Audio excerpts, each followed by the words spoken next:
Shalom sahabat Kalvari, senang sekali boleh bertemu lagi dengan Bapak Ibu Saudara sahabat Kalvari yang Tuhan Yesus kasihi. Kali ini kita akan kembali merenungkan firman Tuhan yang tentunya firman Tuhan yang disampaikan adalah bagaimana Alkitab berbicara tentang anak-anak dan bagaimana seharusnya kita juga bersikap terhadap anak-anak. Yayasan Pelayanan Anak Kalvari, yayasan yang sangat concern untuk pelayanan anak dan tentunya untuk keselamatan anak-anak. Karena visi dari Yayasan Pelayanan Anak Kalvari, sebagaimana Matius 18 ayat 14, Bapa di surga tidak menghendaki satu anak pun binasa. Maka visi Yayasan Pelayanan Anak Kalvari adalah memenangkan sebanyak-banyaknya anak bagi Kristus. Kendati pun orang seringkali menganggap anak itu kecil. Yes, memang anak itu kecil. Tetapi kecil bisa berdampak besar ketika anak itu sungguh-sungguh kita tempatkan dan kita hargai. Firman Tuhan hari ini di dalam Yohanes pasal yang ke-6 ayat 1 sampai dengan ayat yang ke-15. Saya akan membacakan bagian firman Tuhan ini, namun sebelumnya mari kita berdoa. Bapa di surga, dalam nama Tuhan Yesus Kristus, Sang Pencinta anak-anak sedunia, kami bersyukur untuk waktu istimewa kami merenungkan firman Tuhan. Dan biarlah Roh Kudus menerangi hati pikiran kami, agar kami sanggup untuk mengerti firman-Mu, menyimpan dalam hati kami, dan melakukan dalam kehidupan kami tiap-tiap hari. Dan biarlah Tuhan sendiri yang bekerja dan berkarya bagi setiap Bapak Ibu Saudara yang mendengarkan renungan ini. Dalam nama Tuhan Yesus Kristus kami sudah berdoa. Amin. Firman Tuhan terambil dari Yohanes pasal yang ke-6 ayat 1 sampai dengan ayat yang ke-15. Demikian bunyi firman Tuhan. Yesus memberi makan 5.000 orang. Sesudah itu Yesus berangkat ke seberang danau Galilea, yaitu danau Tiberias. Orang banyak berbondong-bondong mengikuti dia, karena mereka melihat mujizat-mujizat penyembuhan yang dilakukannya terhadap orang-orang sakit. Dan Yesus naik ke atas gunung dan duduk di situ dengan murid-muridnya. Dan Paskah hari raya orang Yahudi sudah dekat. Ketika Yesus memandang sekelilingnya dan melihat bahwa orang banyak berbondong-bondong datang kepadanya, berkatalah ia kepada Filipus, "Di manakah kita akan memberi roti supaya mereka ini dapat makan?" Hal itu dikatakannya untuk mencobai dia, sebab ia sendiri tahu apa yang hendak dilakukannya.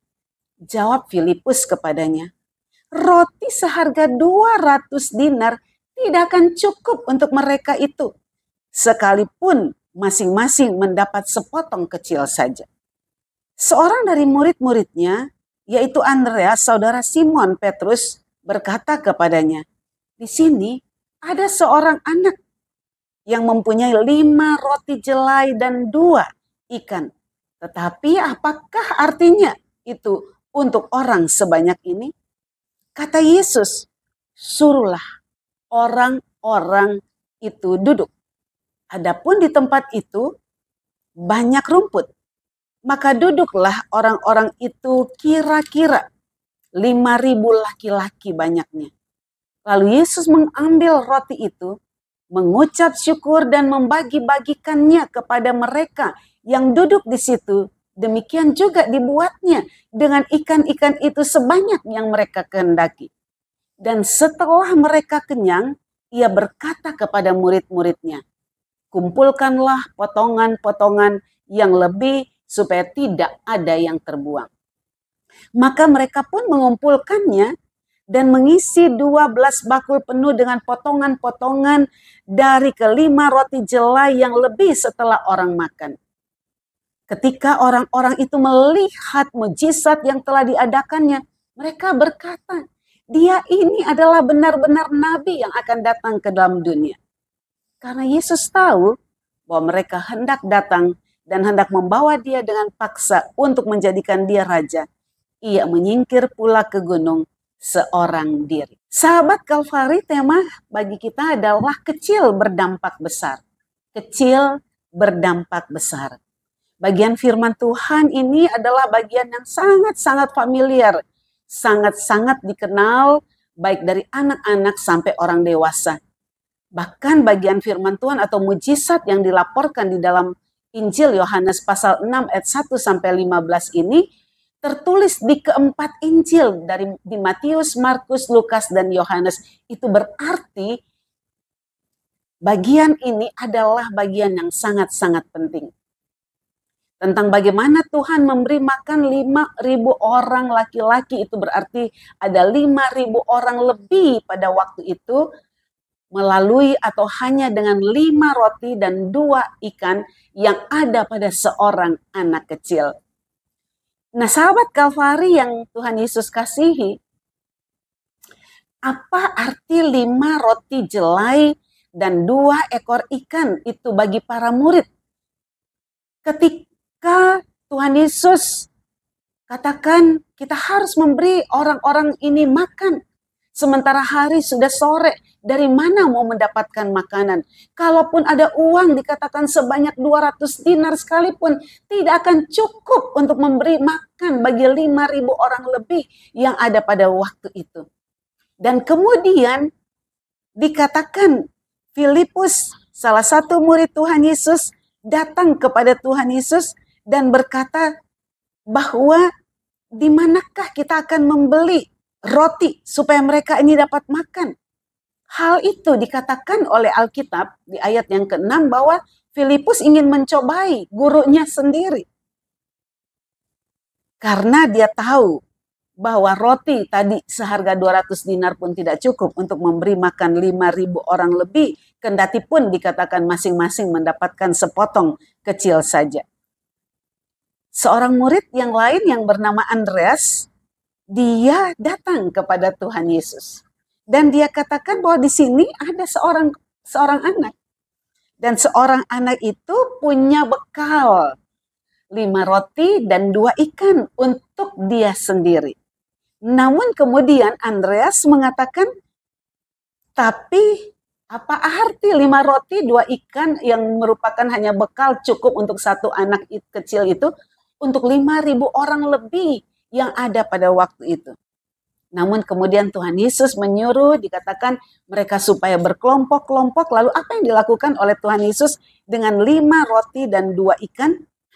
Dikatakan bahwa lalu Yesus mengambil roti itu di ayat 11, mengucap syukur dan membagi-bagikannya kepada mereka yang duduk di situ. Demikian juga diperbuatnya dengan ikan-ikan itu sebanyak yang mereka kehendaki. Sahabat Kalvari, apa sih artinya 5 roti jelai dan 2 ekor ikan bagi para murid?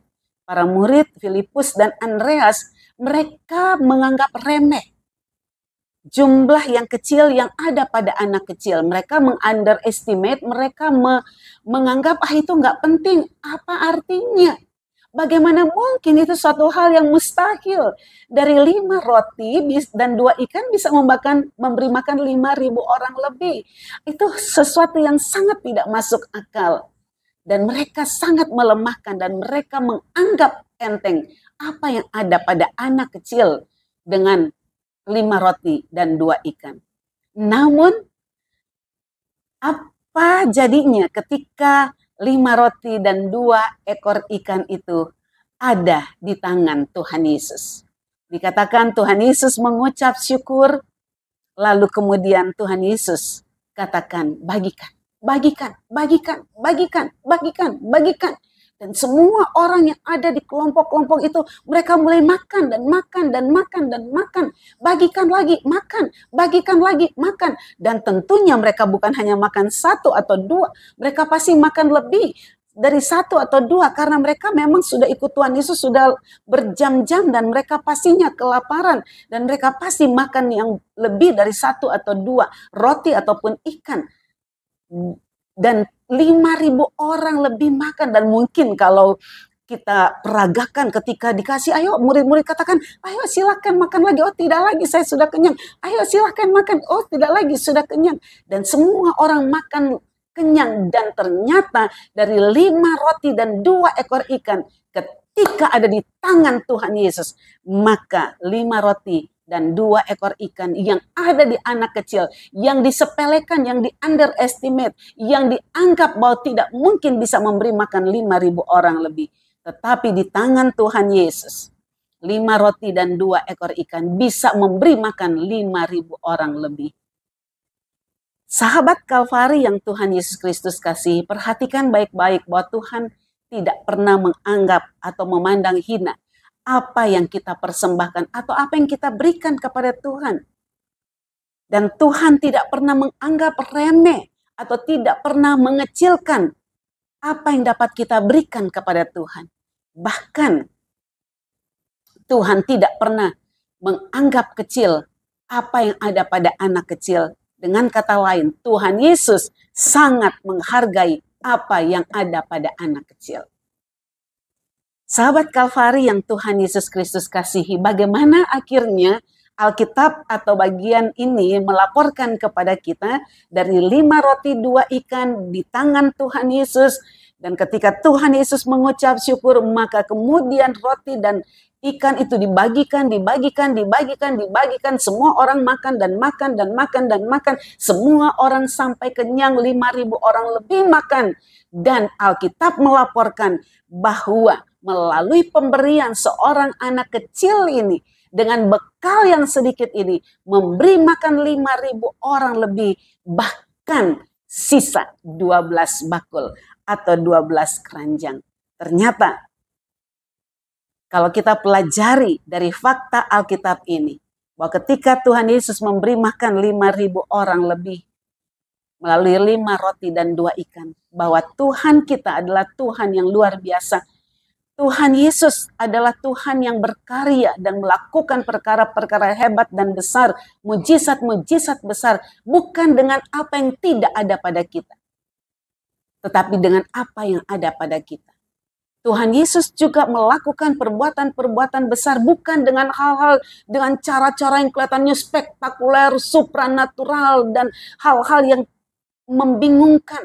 Tetapi Tuhan selalu pakai dengan apa yang ada pada kita, dengan hal-hal yang sederhana. Perhatikan dalam Alkitab, kita tahu bahwa Musa bisa membelah laut Teberau menjadi 2 bagian hanya dengan 1 tongkat kayu. Bahkan dengan sepotong kayu, orang Israel yang ketika sampai di Mara bertemu dengan air pahit di situ, dengan sepotong kayu bisa mengubah air pahit menjadi air manis dan bisa diminum oleh ribuan orang Israel yang ada pada waktu itu.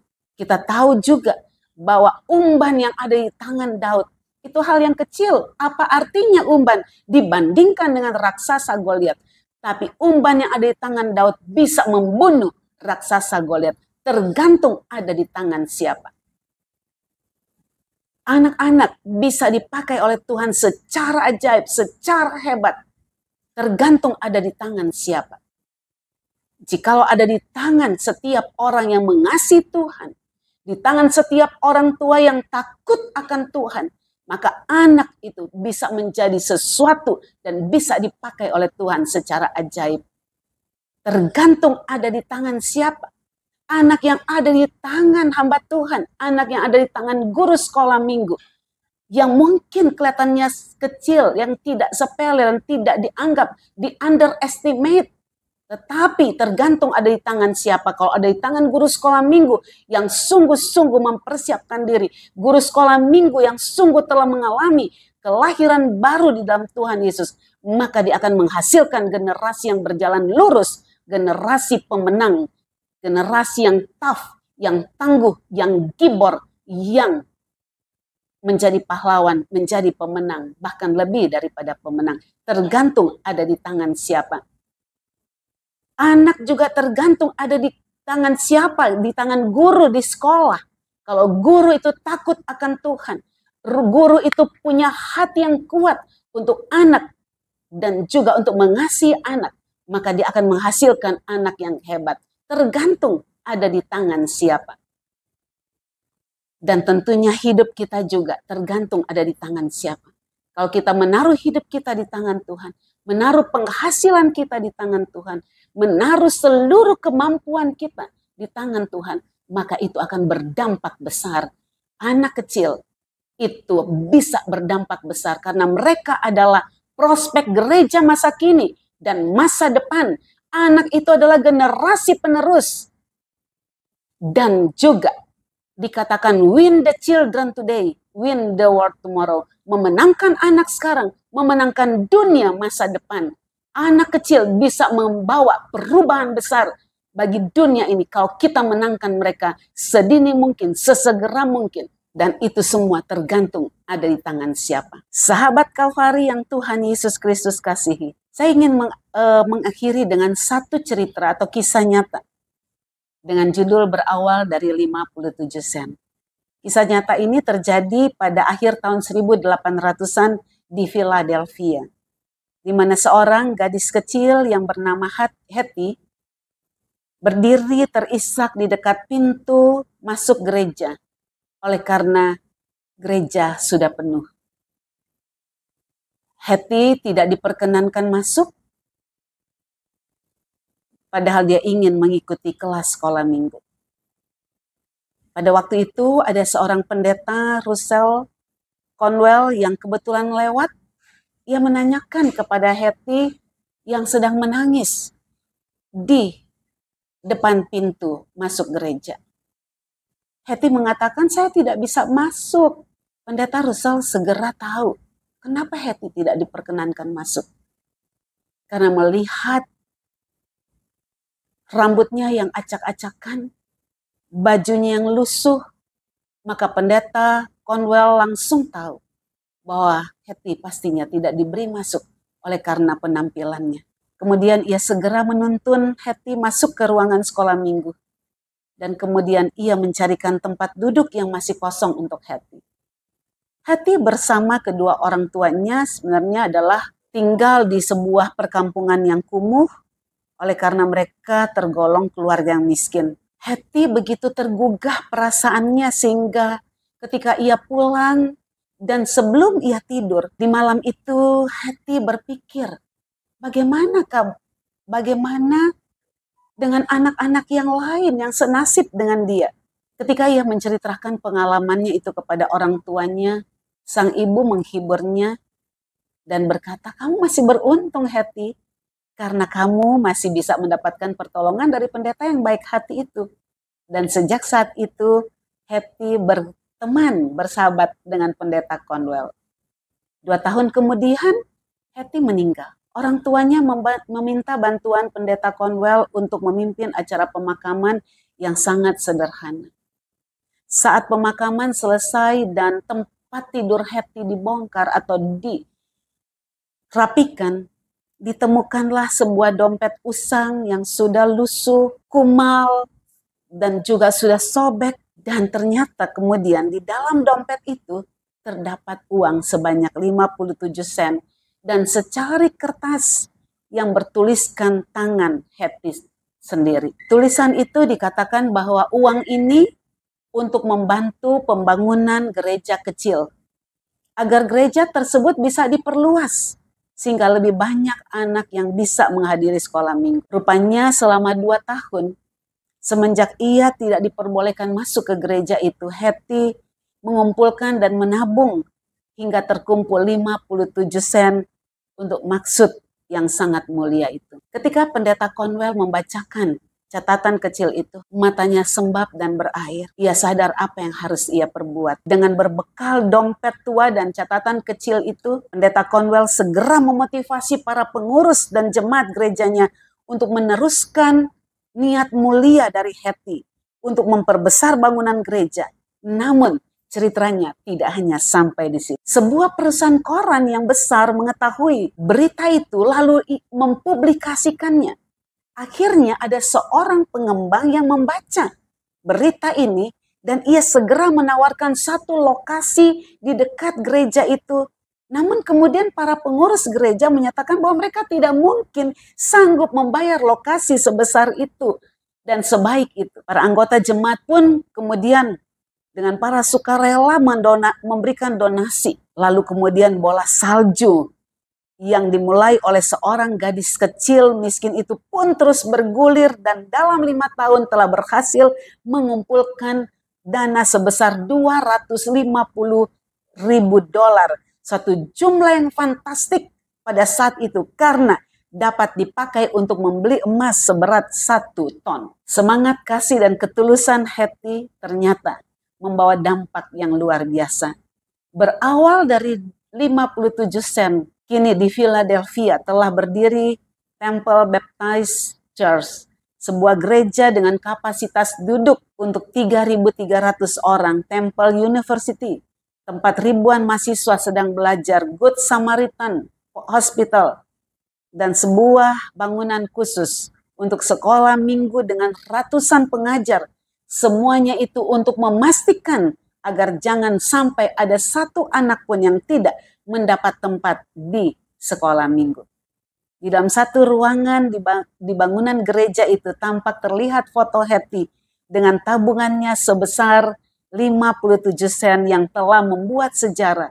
Dan di sampingnya ada foto pendeta Conwell, seorang pendeta yang telah mengulurkan tangannya kepada Hetty, si gadis kecil yang miskin itu. Sahabat Kalvari, dari 57 sen bisa berdampak besar, menghasilkan gereja yang besar, rumah sakit yang besar, ruangan sekolah minggu yang besar, dan juga universitas yang besar, tergantung ada di tangan siapa. Oleh sebab itu, mari kita melayani anak-anak. Mari kita serius untuk membawa anak-anak kepada Tuhan Yesus. Jangan anggap anak itu kecil karena dia belum bisa memberi persembahan yang besar. Tapi dengarkan baik-baik. Anak itu adalah generasi penerus gereja masa kini dan masa depan. Dengarkan baik-baik. Memenangkan anak, memenangkan dunia masa depan. Children today, leader tomorrow. Anak sekarang adalah pemimpin masa depan, tapi berdampak besar. Oleh sebab itu, mari layani anak-anak dengan sungguh-sungguh. Mari bawa anak-anakmu sesegera mungkin kepada Tuhan Yesus. Dan jadikan anak prioritas dalam hidupmu, di keluargamu, di gerejamu, dan di lingkunganmu. Kiranya Tuhan Yesus memberkati. Amin.